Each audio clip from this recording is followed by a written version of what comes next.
Bonjour à toutes et à tous et bienvenue sur Agile Toolkit. Aujourd'hui dans cette vidéo, je vais vous présenter un workflow de vibe coding, donc un processus, un procédé et des outillages que j'utilise pour faire du vibe coding. Et ce workflow, il va s'appuyer sur la plateforme GitHub, donc c'est assez spécifique. Si vous n'utilisez pas GitHub, vous ne pourrez pas le reproduire. Alors on peut le reproduire dans d'autres plateformes, mais ça sera un peu différent. Donc là, moi, je me base sur la plateforme GitHub. Et pourquoi je vous présente ça? Parce que ce workflow, je pense qu'il est représentatif du futur de l'outillage de développement. Donc développer à l'intérieur de plateformes tout intégrées avec de l'IA, avec du DevOps. Donc ça va être un workflow assez simple que vous pourrez reproduire chez vous et que j'ai déjà plus ou moins montré sur la chaîne par morceaux. Mais ça préfigure le futur du développement, des pratiques de développement en termes de plateforme, d'IDE, d'utilisation de l'IA. Donc c'est quelque chose que j'utilise souvent. Donc je vais vous l'expliquer. Ici vous avez les icônes avec de tous les outils, donc GitHub, VS Code. Ça c'est l'IA, c'est une icône que j'utilise pour représenter l'IA. Et tout va se faire dans un navigateur. Donc là j'ai pris l'icône de Firefox. Donc je vous explique le workflow, c'est très simple. Donc comme je l'ai dit, on utilise la plateforme GitHub. Avec l'outil GitHub Codespace, on va pouvoir instancier à l'intérieur de la plateforme GitHub via un conteneur qui sera accessible directement au web. On va pouvoir instancier une instance de Visual Studio Code. Donc ça va être un environnement de développement où on peut utiliser VS Code voilà, directement. À l'intérieur de VS Code va communiquer avec différentes IA, donc via tout un outillage autour de l'IA. Donc moi je représente l'IA par ce robot dans mes vidéos et j'utilise personnellement principalement Claude et ChatGPT. Donc on va utiliser les modèles de Claude et de ChatGPT, donc Anthropic et OpenAI, mais ça marche avec d'autres certainement. Et ensuite, via la fonctionnalité de Pages, on va déployer tout ça automatiquement encore. On va déployer le site directement sur GitHub et il sera accessible immédiatement. Et donc, grâce à tout ce workflow, vous allez voir que c'est extrêmement facile de développer des fonctionnalités sans même rien installer sur un navigateur, sur votre ordinateur. Vous pouvez y accéder depuis n'importe quel ordinateur. Il vous suffit de vous connecter à GitHub. Donc, vous allez voir à quel point c'est fluide et facile. Enfin, normalement, si tout marche bien. Donc, et sinon, pour rappel, si vous voulez plus de détails, je ne vais pas tout expliquer. Donc là, j'ai donné quasiment toutes les explications. Mais pour avoir plus de détails sur comment faire très concrètement, vous avez une vidéo sur GitHub Codespaces ici que j'avais fait il y a quelques mois et une autre vidéo sur l'hébergement de sites web sur GitHub Pages. Donc ici. Donc je vous mettrai bien sûr les liens en description, mais maintenant on va passer à la démo. Alors avant la démo, je vous ai produit ce slide qui est un peu la même chose que ce que j'ai expliqué juste avant, pour vous donner une liste d'étapes si jamais vous voulez le reproduire par vous-même, faire la même chose par vous-même. Donc j'ai mis ici les étapes. Donc il y a quand même des prérequis. Donc je considère que vous avez déjà un projet existant dans GitHub. Ensuite, l'autre prérequis, c'est que ce petit workflow très simple qui s'appuie sur l'IA, moi je l'utilise pour des applications très particulières que j'appelle des gadgets. Donc c'est des petites applications HTML, CSS, JavaScript qui font moins de 1000 lignes de code. Donc c'est quand même assez particulier. Ce workflow est approprié pour les petits projets simples, comme ce que je présente sur la chaîne. Probablement, il ne serait pas adapté pour des grands projets, donc ou du moins il faudrait modifier beaucoup de choses si on veut intervenir sur de grands projets. Donc ce que je vous présente, c'est reproductible directement sur des tout petits projets, des petits sites web perso, des petites applications, des scripts, peut-être pas sur des grands projets. Et là aussi, donc des workflows, il y en a plein. Des workflows de travail, de programmation, des process. Il y en a vraiment beaucoup, il y en a une infinité si on veut. Moi, je vous présente quelque chose que moi j'utilise, que je trouve intéressant de par l'intégration de tous les outils et la facilité d'utilisation. Mais bien sûr, c'est pas un truc, c'est pas quelque chose d'universel. Donc moi, je vous présente ce que j'utilise en mode toolkit, Agile Toolkit, c'est le titre de la chaîne. Je vous donne mes trucs et astuces à moi pour vous inspirer surtout, pour que vous appreniez des possibilités avec toutes ces nouvelles plateformes, avec l'IA notamment, etc. Mais bien sûr, ça n'a rien de universel. Donc voilà, donc c'est fini pour les explications, donc maintenant on va respecter toutes ces étapes, j'espère que je vais en oublier aucune. Donc maintenant on va passer à la partie démo, donc comme je vous ai dit, hein, je pars du principe que vous avez déjà une application disponible, hein, on va pas repartir de zéro, on fera certainement d'autres vidéos où on repart de zéro, et donc là vous avez le site web où je vous propose mes templates de rétrospective, hein, sur la chaîne on produit des templates de rétrospective agiles et je mets tous les templates sur ce site. Ce site-là, il fonctionne grâce à une petite application HTML, CSS, JavaScript que j'ai développée avec l'IA. Donc, je vous mettrai aussi des liens en description de la chaîne à ce sujet, au sujet de ce site. Donc, ce qu'on va faire, c'est qu'on va rajouter une fonctionnalité à ce site web. Donc, cette fonctionnalité, quelle est-elle? Eh bien, c'est très simple. Vous voyez ici que quand je clique sur... Alors déjà, c'est bizarre parce que quand je clique sur une image, ça affiche l'image d'avant. Parfois, voilà. Non, là, ça marche. Bon, bref. Donc quand je clique sur une image, je voudrais pouvoir visualiser avec des flèches sur la gauche et sur la droite les rétrospectives suivantes d'un même thème. Mais là, quand je clique à côté, je ne peux pas aller à la rétrospective suivante. Donc bon, c'est assez basique, hein, mais c'est juste pour l'exemple. C'est la seule fonctionnalité qu'on va développer. On pourrait certainement faire plein d'améliorations, mais là, le but, c'est de vous montrer comment on peut faire avec ces outils intégrés à GitHub. Donc ici, c'est le dépôt Git, donc vous le voyez, donc il y a tous les commits passés, donc là il y a un commit bien souvent, à chaque fois que j'ajoute des rétros, je rajoute les images de rétro directement là-dedans, donc là la dernière rétro c'était la rétro Top Chef, donc alors ce n'est pas là que je voulais cliquer, comment on revient, alors je suis vraiment pas très doué, voilà, donc là on va cliquer, on va créer un GitHub Codespace pour développer directement dans la plateforme GitHub. Donc comment ça se passe GitHub Codespace? Ça se passe ici dans Code. Alors je sais pas pourquoi c'est aussi lent. Normalement j'ai une bonne connexion internet. C'est peut-être GitHub qui est lent. Donc donc ici par défaut quand vous cliquez ici, vous avez tout ce qu'il faut pour cloner le dépôt. Hein. Donc c'est vraiment dans la partie code. On peut le cloner sur son ordinateur en local et développer en local dans VS Code. Mais nous, ce qu'on va faire, c'est développer dans le cloud GitHub. Donc, vous avez vu où je clique, local, Codespace. Donc, Codespace, c'est un environnement de développement. Donc, très concrètement, ça va être une machine virtuelle avec des conteneurs de Docker dans le cloud de GitHub, dans les infrastructures de GitHub. Donc là, je viens de cliquer, ça instancie une machine virtuelle ou un conteneur. En fait, je ne sais pas exactement comment ça marche concrètement. Et on a un VS Code qui est en train de se charger. Et alors, il faut attendre un petit peu longtemps le temps que ça se charge. Ici, vous avez Setting Up Remote Connection. D'ailleurs, je vais mettre ma tête ici pour que ça soit moins embêtant, pour que vous puissiez voir la partie en haut à gauche. Voilà. Donc, c'est en train de charger tout un environnement de développement. Et là, j'ai l'impression que c'est terminé. Non, c'est pas encore terminé parce qu'on a le terminal qui se charge. Il faut attendre un petit peu, voilà. Et je crois que par défaut, il charge le README. Donc là, on voit que c'est pas encore chargé.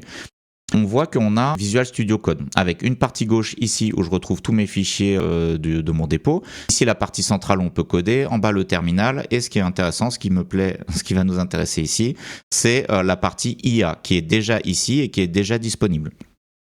Alors, voilà, il a chargé le README. Ça nous intéresse pas plus que ça. Et là, on a tous les fichiers. Donc, il y a beaucoup de fichiers parce que c'est classé par rétro. Donc, il y a beaucoup de fichiers images. Donc là, vous voyez une rétrospective sur le foot. Ici, une rétrospective de Noël. Mais ça nous intéresse pas tellement parce que nous, ce qui nous intéresse, c'est la partie codage. Donc, je vais fermer ça. Et le site, il est généré avec ce fichier generateIndex.php, ce script en PHP. Alors, moi, je fais beaucoup de PHP. C'est mon langage de prédilection, on va dire, en ce moment. Donc, ce que fait ce générateur de site, eh bien, il parcourt tous les dossiers de manière à générer une page HTML ici qui va présenter toutes les images comme ceci sur ce site dans une seule page unique. Bon, voilà, donc je vous mettrai en description une vidéo qui parle de ce site, mais maintenant on va attaquer directement la démo, c'est-à-dire qu'on va programmer avec l'IA directement dans ce GitHub Codespace. Donc là, si je reprends ça, créer le GitHub Codespace, c'est fait. Donc là, je vais rayer, texte, hop, barré, demander à l'IA de coder une fonctionnalité. Donc on va le faire. Oups, mince, je l'ai fermé. Ah, je suis vraiment très maladroit, mais tant pis. Va falloir attendre. Alors voilà, c'est l'effet démo. Bon. Je suis désolé de ma maladresse, je vous fais attendre encore un petit peu. Non, c'est bon, ça se recharge très vite parce que, je sais pas, c'était en cache peut-être. Alors, ici, est-ce qu'on peut augmenter la taille de ça? Non, j'ai pas l'impression. Alors, chose supplémentaire, je vais utiliser le speech to text de Windows pour coder. Donc, c'est-à-dire qu'on va parler, vous allez voir, ça va être encore plus fluide. Donc, on va vraiment rien, on va même pas taper au clavier.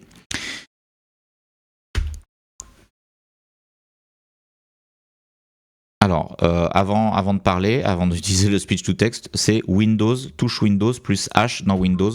Ça ouvre le speech to text comme ça et ça écrit. Alors voilà, on voit que là, ça écrit à l'endroit où j'avais le curseur, donc c'est ici, donc c'est pas ici que je vais écrire parce qu'on est dans un terminal. J'espère que vous voyez bien l'écran. Bon, faut zoomer, je zoome pas davantage parce que sinon ça serait inutilisable pour moi. Donc je fais Windows H, je parle, je demande ma fonctionnalité et l'IA va la coder, j'espère. Je voudrais ajouter une nouvelle fonctionnalité à mon site.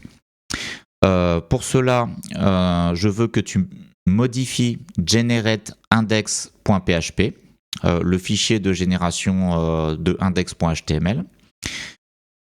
Je voudrais que le site index.html généré permette d'avoir, lorsqu'une image est affichée, je voudrais qu'on ait sur la gauche et sur la droite des flèches qui permettent d'aller à l'image suivante ou l'image précédente de la catégorie dans laquelle elle est. Donc la catégorie, c'est un type de rétrospective. Donc si une catégorie n'a qu'une seule image, alors pas besoin d'avoir les flèches précédentes et suivantes. Si on est sur la première image, alors il y a une flèche sur la droite, mais pas sur la gauche. Si on est sur la dernière image, il y a une flèche sur la gauche, mais pas sur la droite. Si on clique ailleurs que dans la zone de flèche ou ailleurs que sur l'image, alors ça quitte le mode affichage de l'image et ça revient sur le site normal. Et en plus, assure-toi que autour des flèches, il y a une zone cliquable assez grande pour que quand on clique un peu à côté de la flèche, ça fasse quand même suivant et précédent. Voilà. Donc code bien, essaye d'analyser cette fonctionnalité et code bien. Donc là, voilà, j'ai fini de parler. C'est ma spécification. Alors, le speech to text de Windows est quand même beaucoup moins fort que celui de ChatGPT, donc il faut se relire. Je voudrais ajouter une nouvelle fonctionnalité à mon site. Pour cela, je veux que tu modifies generateIndex.php. Voilà, donc là, on va l'aider un peu. Voilà. Le fichier de génération, je vais mettre une virgule, le fichier de génération de index.html. Donc là, il faut aussi l'aider un petit peu à comprendre. Point. Je voudrais, on peut même sauter des lignes, alors c'est peut-être pas utile pour Léa, mais c'est utile pour nous. Je voudrais que le site index.html, donc là, il faut l'aider un petit peu.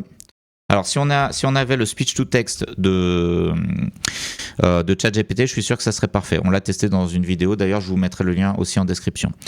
Je voudrais que le site index.html généré permette d'avoir lorsqu'une image est affichée. Voilà, bon. C'était de l'improvisation, donc j'ai pas lu un texte, donc forcément c'est pas parfait. Lorsqu'une image est affichée, je voudrais que on ait sur la gauche et sur la droite des flèches qui permettent d'aller à l'image suivante ou l'image précédente de la catégorie dans laquelle elle est. Point. Voilà, on va mettre un petit peu d'espace là-dedans. Donc la catégorie, c'est un type de rétrospective. Donc si on veut...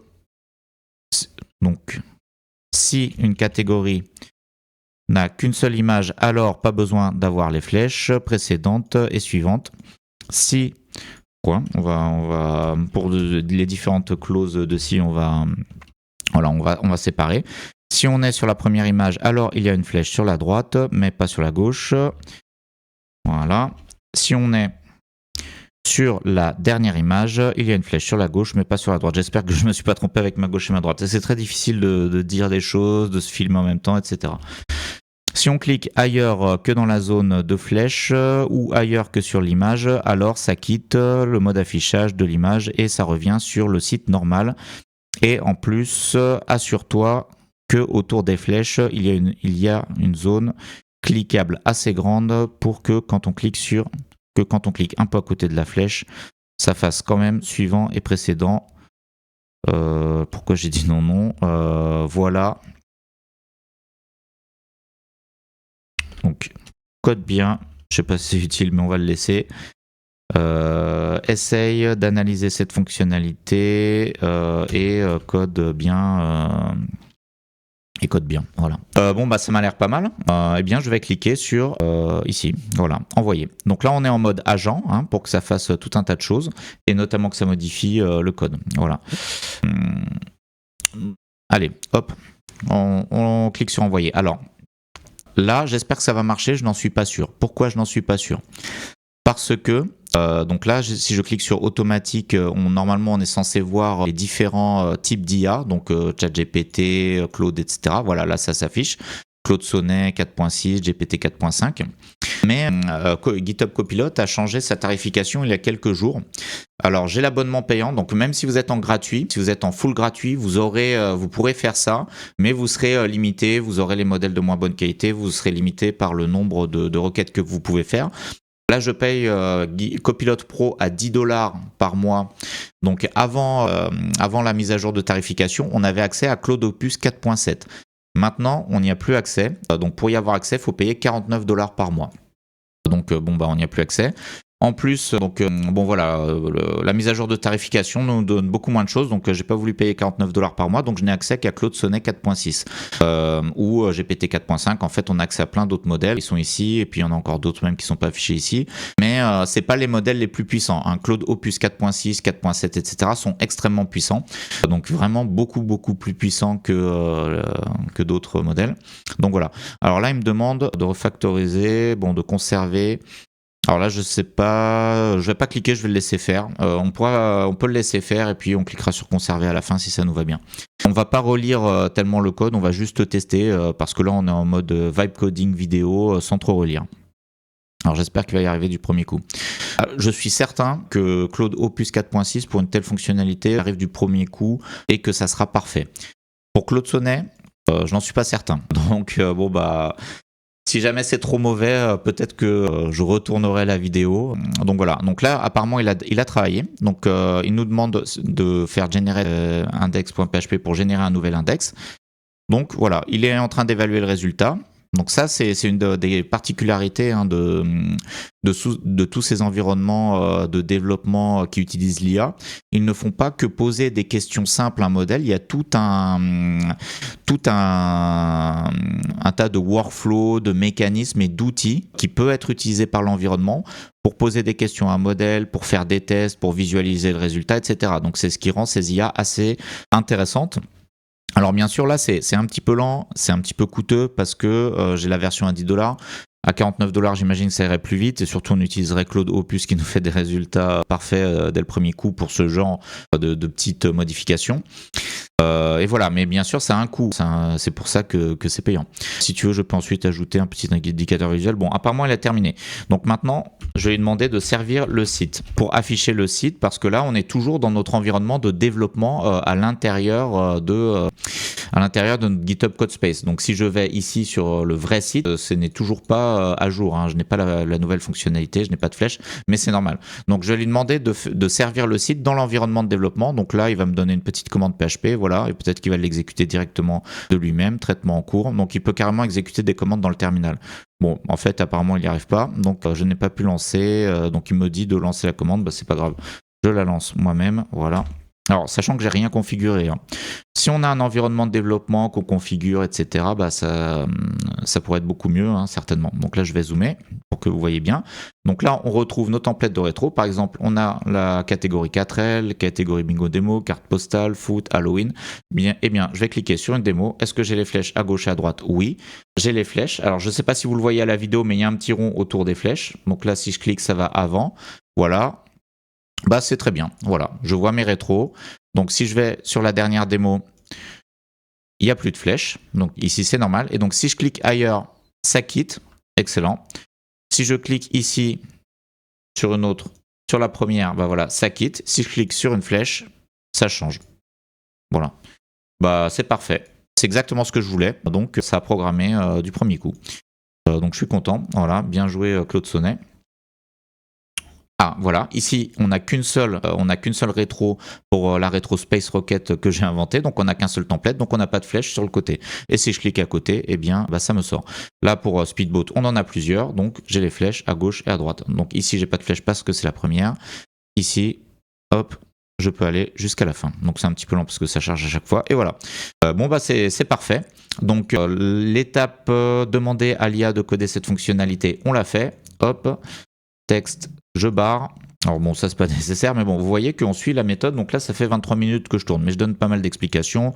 On a tout instancié. En plus, j'ai été maladroit, donc voilà. Alors maintenant, je vais faire Windows H. Je voudrais que tu fasses un commit et un push directement sur la branche main de cette fonctionnalité. Et voilà, donc là, vous voyez, je voudrais que tu fasses un commit et un push directement sur la branche main de cette fonctionnalité. Et bien, ça marche. Je suis même pas obligé de cliquer sur conserver. Bon, je peux cliquer sur conserver, hein, mais voilà. C'est même pas obligé pour faire le commit et le push. Alors là, on va s'ouvrir un autre terminal en plus du serveur. Parce que là, le premier terminal est occupé avec la commande de serveur web, php-s. Donc on va en utiliser un deuxième. Bon bah là, voilà, l'IA fait tout un tas de trucs. Tu as écrit ah oui. Donc ça écrit mail, mais le repo est actuellement sur main. Voilà. Bon, alors c'est marrant parce que voilà, il me dit ok. Bon, alors il nous donne les commandes. Donc elles sont ici. Il ne peut pas les faire directement dans le terminal. Bon, je ne sais pas pourquoi, je n'ai pas étudié ni rien configuré, mais ici, on peut cliquer sur cette petite ligne pour le mettre directement dans le terminal. Git add generate index.html, git commit-m ajoute navigation précédente suivante dans la livebox par catégorie, git push origin main. Allez, hop, je clique. Et voilà. Et donc, ça l'a fait.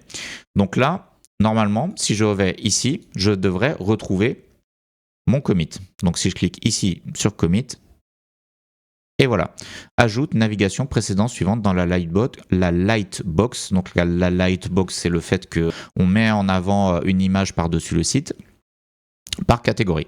Donc c'est très bien, c'est ce que je voulais, mais comme le site est hébergé sur GitHub Codespace, c'est en train de déployer automatiquement de manière à ce que je puisse l'avoir ici sur ma version de prod que vous voyez ici.